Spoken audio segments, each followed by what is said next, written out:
Hi, my name is Danny Sawaya, and I am here to do a video on what we call the leg drop progression. I think this is a really awesome movement to really engage your trunk and stay away from lower back movement. A lot of times people have this big rib flare where you see the ribs actually flare up and they're into their lower back a lot. Into that lower curvature. That's a really unsafe place to be for your spine, and anyone who has this type of posture with the ribs up, they're not doing core work correctly if they're living in this state or if they're doing their core work with their flared rib. So what this is going to help us do, especially when we're talking about runners and people who run, every time they extend their hips in that position, they're also overextending at their spine, which is going to cause a lot of wear and tear on their lower back. So one of the things we like to do is teach this movement where we will learn how to keep the ribs down, keep your spine pretty straight at the bottom, and then we're going to be engaging your trunk and lowering your leg.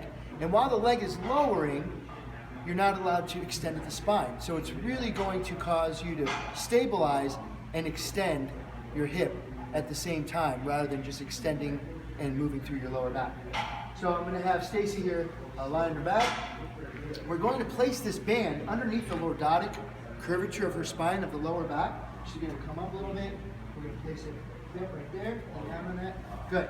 So we have that on there. Now the goal for her is to crunch her abs down, almost like she's like kind of just tightening up her stomach if she's going to get punched. Bend both knees for me. Excellent.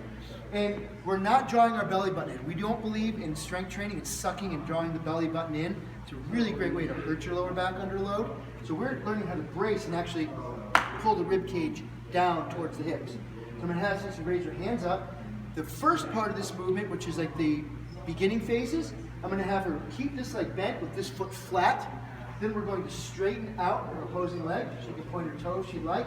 And I'm pulling on this, okay? Start to lower your leg, lower, lower, lower, and get it all the way if you can, and up, up, up, good, and again, lower.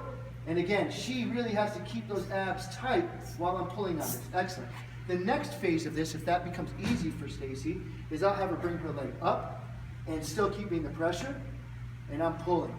And she's really forcing to keep her abs tight and putting pressure on my band with her lower back. Good. Then the third and more advanced is to keep both legs straight, engage that quad for me, and lower that leg. Nice and controlled, nice and controlled, nice and controlled, and up. Excellent. Good job.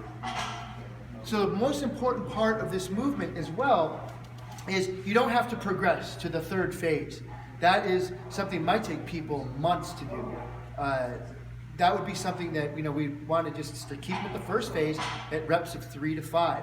The other thing that you want to focus on with this movement is that if their leg starts to drop down and they start losing their spine, then there are other regressions. Don't have them bring their leg as low.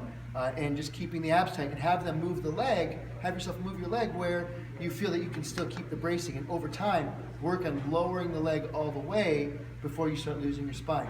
You will feel a very intense abdominal movement here. You feel really tight in your core. That's a great movement to make sure you're staying out of your lower back when you're extending through your hips.